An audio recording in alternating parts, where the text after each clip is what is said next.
The historical, social and political controversy attached to Cleve Garden in terms of place has an ability to become the main underpinning focus when considering the future of this space.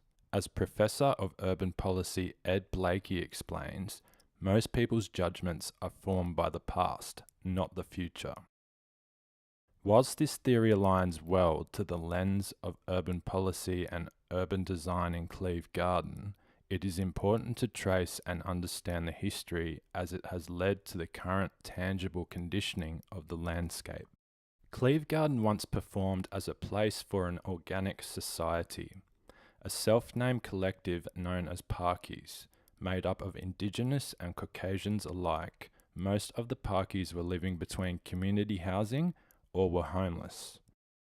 Over time, exposed antisocial behaviour and substance abuse led to social and political conflict between the broader community of St Kilda and the Parkies. This conflict eventually led to the demolition of a toilet block in which the Parky community utilised as an amenity and a canvas for Indigenous artworks and murals. A ban on the public consumption of alcohol across St Kilda resulted in arrests. This ultimately led to the Parky community to migrate to Catani and O'Donnell Gardens, where they were out of sight, out of mind. Essentially, this was an act of neo-colonialism, whereby hierarchy and domination between societies resulted in the exit of a community from place in the landscape. The desire to solidify a utopian vision through gentrification was not supportive of the Parky community, nor its placement. What was once a highly visible organic society is now only visible by monuments and artworks.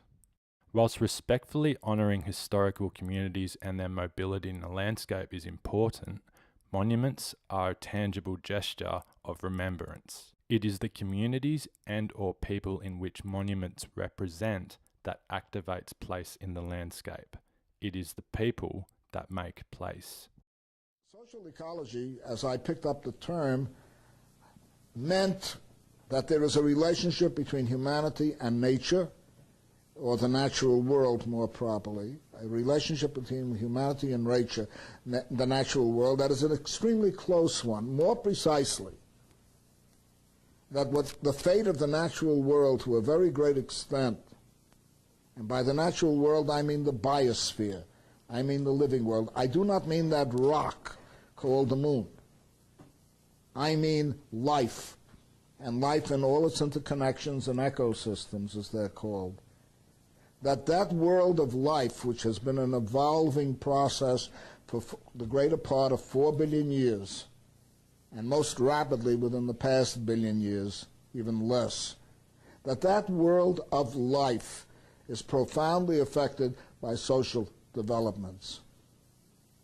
That it is society and the way in which people establish social relations and the attitudes they develop toward the natural world as a result of these social relations that will profoundly determine the future of the biosphere, the ecosphere, call it whatever you like. Climate change impacts Bangladesh more than any other country in the world. 80% of the land surface is prone to flooding, with over 1/3 of the land surface submerged annually. This makes terra firma the most precious of all material form in the country. The opportunity to activate these lands by adaptation and mobility is challenging. Access to resources in these remote communities is only existent via the active support of friendship, a fleet of boats providing healthcare, education, as well as social, economic, and cultural support systems. The services friendship provides to these communities performs as a mechanism to which enables the activation. In contrast, Cleve Garden has characteristically remained unactivated since the displacement of the Parky community. This raises questions. If the vulnerable and remote Char Islands of Bangladesh can establish modes of temporary activation and community development, How can we as designers and urban planners use the friendship community support model as a design metaphor to reactivate Cleve Garden?